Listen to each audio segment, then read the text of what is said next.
Hello student, welcome back. जैसे कि आप जानते हो कि हम फिगर ऑफ स्पीच कर रहे थे, इसमें से कुछ हमने कर दिए थे और आज हम उसके आगे जो रह गए हैं कुछ वो कर लेते हैं। फिगर ऑफ स्पीच में हमने पिछली वीडियो में हमने एलिट्रेशन किया था। एलिट्रेशन अनुप्रास अलंकार, उसके बाद हमने एसोनेंस, डिसोनेंस, एसोनेंस और कॉन्सोनेंस की बात की थी। एसोनेंस में वोवल साउंड की जो है रिपीटेशन होती है और कॉन्सोनेंस में कॉन्सोनेंट साउंड की जो है रिपीट होती है। तो ये हमने कर लिए थे। उसके बाद था एसोनेंस होता है। एसोनेंस को हिंदी में कहते हैं स्वर साम्य अलंकार। स्वर साम्य अलंकार। कॉन्सोनेंस है एक रूपता जो एक रूप जैसे कॉन्सोनेंट की साउंड देते हैं उनको एक रूपता कॉन्सोनेंट कहते हैं। सनिकडकी किया था।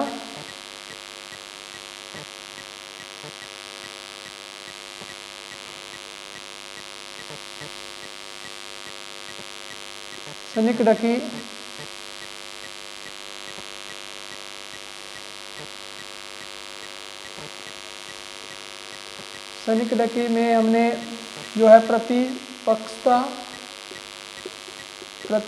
अलंकार है। प्रतिपक्षता अलंकार सनिकडकी को कहते हैं। उसके बाद हमने किया था एक और ऑक्सीमोरोन, इसको विरोधाभासा बोलते हैं।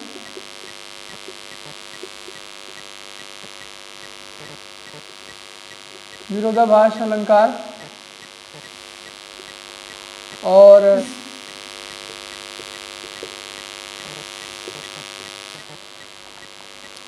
ये उपलक्ष्य है। सनिकडकी उपलक्ष्य अलंकार। और एंटीथेसिस जो है वो है प्रतिपक्ष।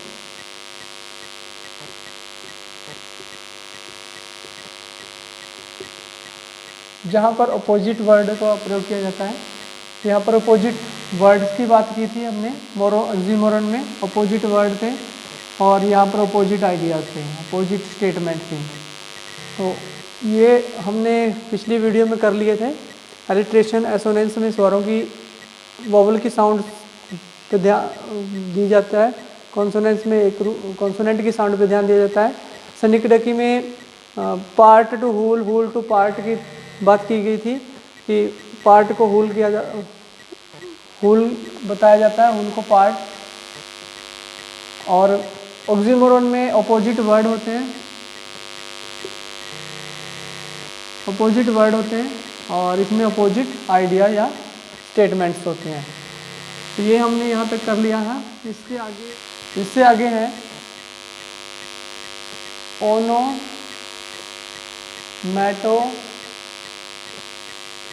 ओनोमेटोपिया, ध्वन्यात्मक अलंकार।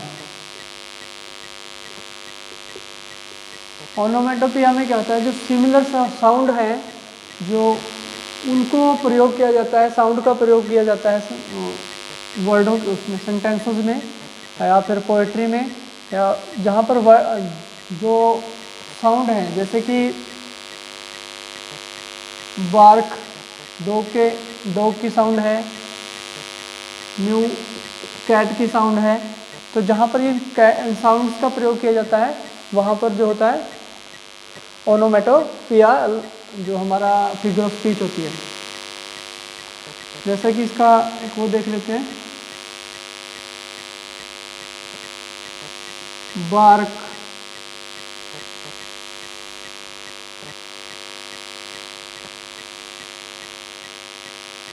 The dog bark at the beggar। तो यहाँ पर जो साउंड का प्रयोग किया गया है वहाँ पर जो है ओनोमेटोपिया जो है वो फिगर ऑफ स्पीच है। एक और देख लेते हैं।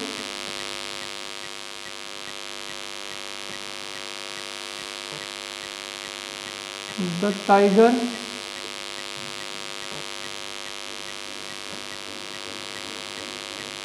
Roar in the jungle.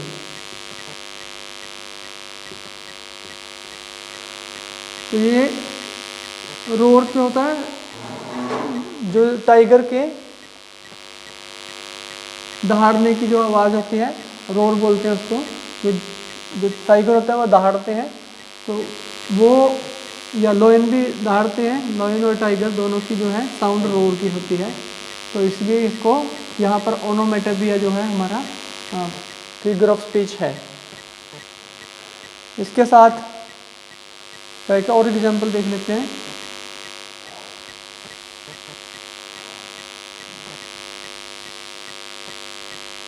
The B बज इन माई year.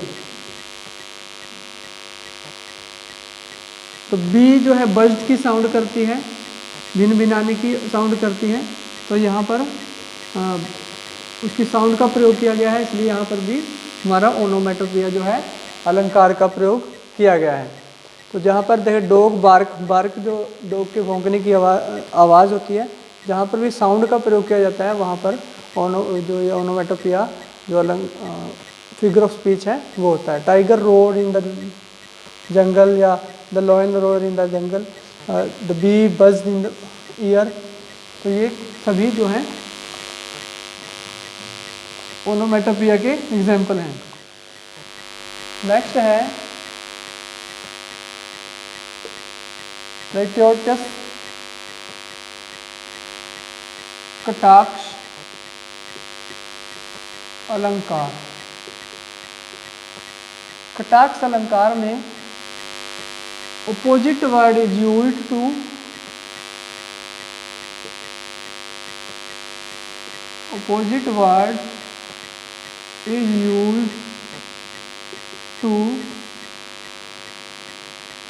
say something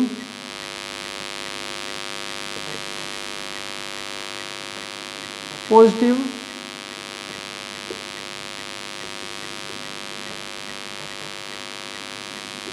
opposite word is use to say something positive. किसी चीज़ की विशेषता बताने के लिए उसके लिए अपोजिट वर्ड यूज करते हैं। जैसे शी इज नॉट फूल, तो इसमें नॉट शब्द का यूज करते हैं, नो का या नोट का, क्योंकि शी इज नॉट फूल, वह फूल नहीं है। इसका मतलब क्या हुआ कि वह क्लेवर है। मतलब हमें क्लेवर शब्द ना बोल के उसके लिए उल्टा बोला है, ताकि अपोजिट वर्ड यूज किया गया है to say something positive. Positive कहने के लिए नेगेटिव वर्ड का यूज किया गया है। जैसे सेकंड एग्जांपल है, सेकंड है he is not a poor student. वह पुअर स्टूडेंट नहीं है, तो वो ब्रिलियंट स्टूडेंट है, ब्राइट है, मतलब पढ़ने में अच्छा है। पुअर नहीं है, पढ़ने में अच्छा है, तो ब्राइट स्टूडेंट। तो जो हमने कहना है उसका उल्टा हमें कहना होता है। लिटियोटिस में जो हम कटाक्ष अलंकार में हम नोट शब्द या नो का शब्द का यूज करके हम जो भी बात हमें कहनी हो, पॉजिटिव कुछ कहना हो, हम यहाँ पर नेगेटिव नहीं कहते, पॉजिटिव कहना होता है। तो वहाँ पर हम इस तरह के जो वाक्यों में लिटियोटिस अलंकार होता है। तो नेक्स्ट है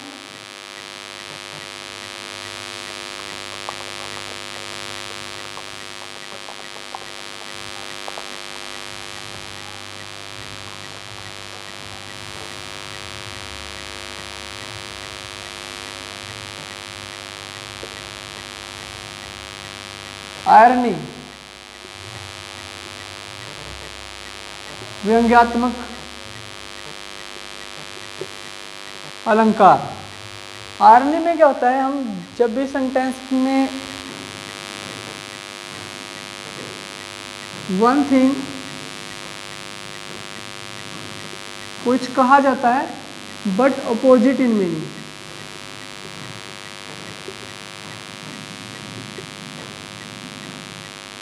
उसका अपोजिट मीनिंग होता है, जो हम कहते हैं उसका अपोजिट मीनिंग होता है। जैसे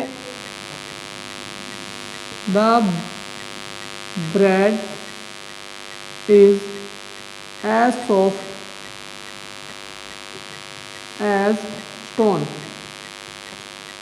अब स्टोन के जैसे सॉफ्ट कोई ब्रेड हो नहीं सकता, स्टोन हार्ड होता है। अब कोई ब्रेड है तो ब्रेड स्टोन के जैसे सॉफ्ट कभी हो नहीं सकता। स्टोन होता है एक बहुत हार्ड थिंग है, इसलिए सॉफ्ट हो नहीं सकती। सेकंड है O great you refuse my proposal.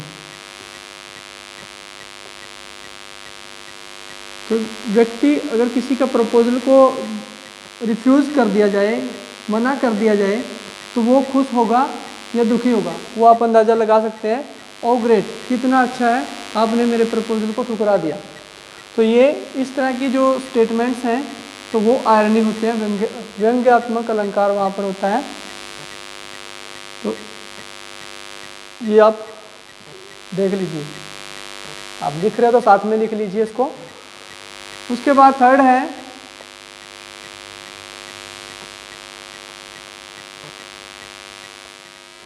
Next है पैराडॉक्स, विरोधाभास। विरोधाभास में क्या होता है, वन थिंग इज अपोजिट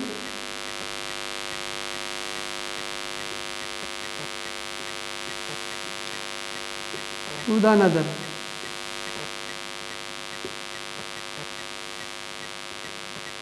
एक चीज दूसरे से अपोजिट होती है। तो जैसे कि एग्जाम्पल से समझ आ जाता है, my weaknesses is my strength. My weakness is my strength. तो वीकनेस और स्ट्रेंथ दोनों अपोजिट हैं, परंतु यहाँ पर one thing is opposite to the another thing. यहाँ पर विरोध कर रहे हैं, एक ही व्यक्ति अपनी खुद की बात का ही विरोध कर रहा है, जैसे इसको विरोधाभास बोलते हैं, खुद की बात का विरोध।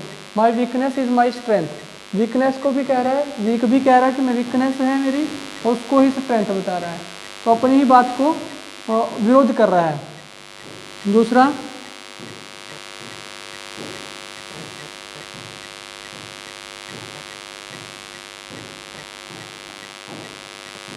We do nothing,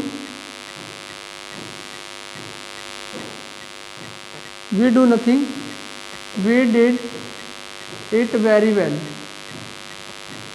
we do nothing, देखो हमने कुछ नहीं किया, हमने जो किया बहुत अच्छा किया।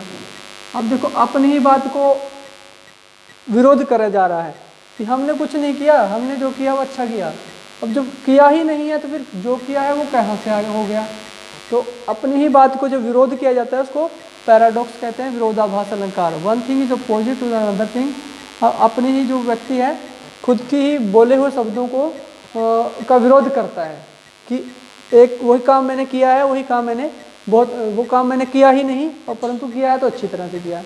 तो वो वीकनेस को स्ट्रेंथ बताया गया है कि माई वीकनेस, कि मेरी कमजोरियां तो हैं परंतु वही मेरी स्ट्रेंथ है, वही मेरी स्ट्रेंथ है। तो यहाँ पर अपोजिट वर्ड का इस्तेमाल किया गया है। तो ये पैराडॉक्स अलंकार है, फिगर ऑफ स्पीच है। इसको आप लिखना चाहे तो लिख सकते हो। अपोस्ट्रोफी नंबर 5 पे है। अपोस्ट्रोफी क्या होता है, इसमें जो है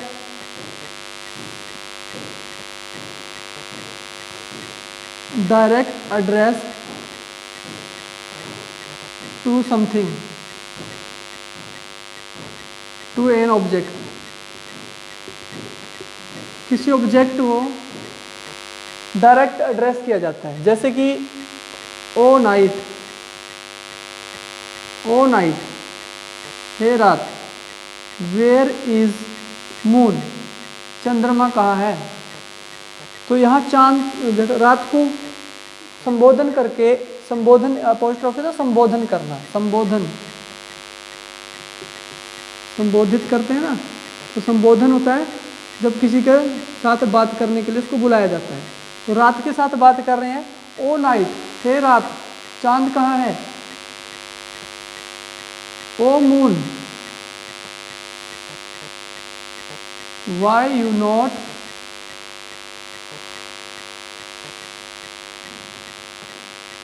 हाइड बिहाइंड द क्लाउड।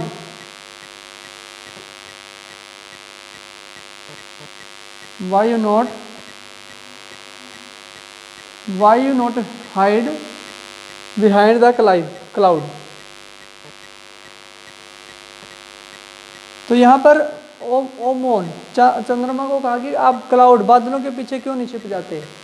तो इस तरह की जो किसी ऑब्जेक्ट को संबोधित करके हम बात करते हैं, डार्कनेस को लेके या डेथ के साथ बात कर रहे हैं या किसी भी ऐसे ऑब्जेक्ट के साथ बात कर रहे हैं, तो वहाँ पर जो है हमारा अपोस्ट्रोफी जो है फिगर ऑफ स्पीच होता है। अपोस्ट्रोफी वो भी होता है जहाँ पर पोजेशन दिखाना हो, पोजेशन दिखाने के लिए भी हम लगाते हैं। पोजेशन जो प्रोनाउन होते हैं, जैसे कि राम अपोस्ट्रोफी एस, राम का ब्रदर, तो यहाँ पर राम ब्रदर, तो अपोस्ट्रोफी एस लग गया है।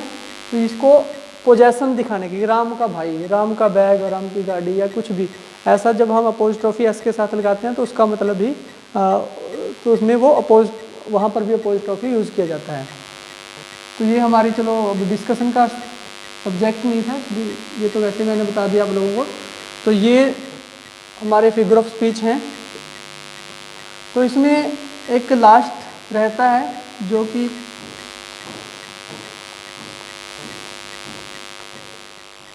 नेक्स्ट है मेटोनमी।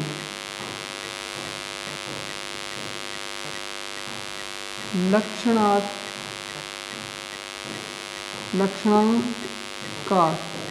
लक्षणालंकार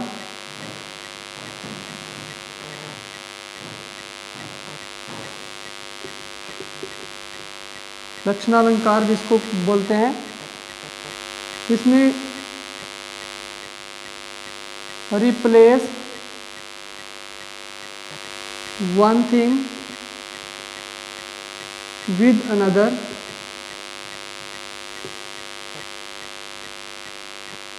closely associated. जो एक चीज को रिप्लेस कर देते हैं दूसरी के साथ जो उससे ही मिलती जुलती हो, जैसे कि the crown will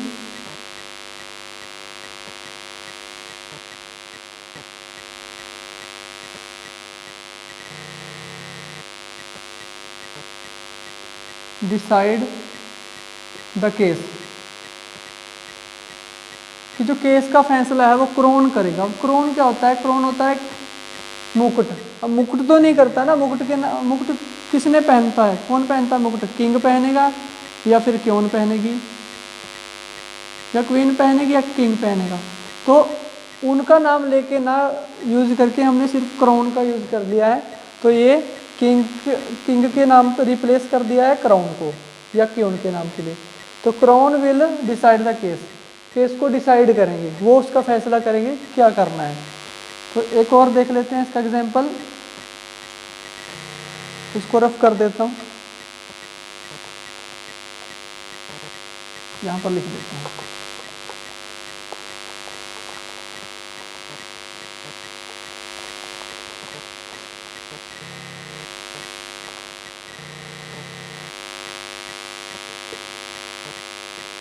give me